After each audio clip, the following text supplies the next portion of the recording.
It's not just a collection of recipes.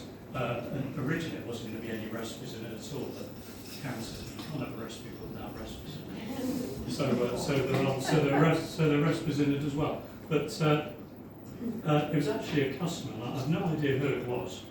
And they gave me the idea a while ago, because you know how I waffle on about stuff. You do. Some Yeah. relevant, some has got nothing to do with food, and that's not in there, you'll be pleased to hear. But somebody once said to me, we've been talking about something, and she said, is all of that going to be in with the recipes? And I said, no, because I'm quite lazy, as you know, and it's a lot more work, but also it makes the whole thing too long, doesn't it?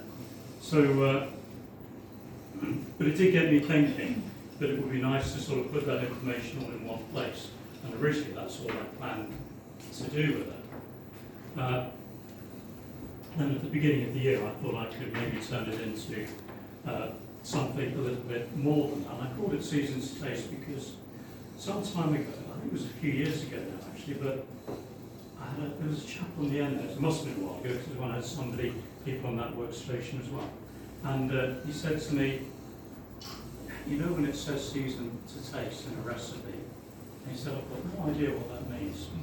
And I nearly came up with a flippant, I know you'll be shocked, I nearly came out with a flippant reply, and I realised that he was serious and that wouldn't have been helpful. So I had to really think about it and think, well, what actually does it mean when it says season to taste? Because it's something that certainly I take for granted, and a lot of other people take for granted and don't worry about it. But he said to me, I don't know what it's meant to taste like.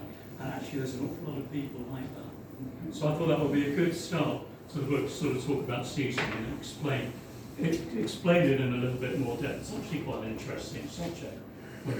Trust me, it is. When you get into it a little bit. So, as well as that, it's all the other bits of information that I talk about, cooking temperatures and stuff to do with bread and what have you, that people seem to find interesting. They tell me they find it interesting, which you're all lying through your teeth, just to humour me.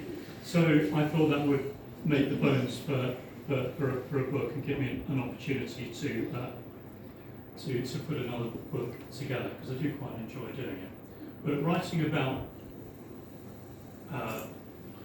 the nuts and bolts, if you like, behind food rather than specific recipes gave me a problem, because I knew I wanted to illustrate it, but I also knew that I couldn't take food photographs to do that. That wouldn't work, and I thought it's the sort of thing that drawings will usually work, but I can't, I'm no good at that.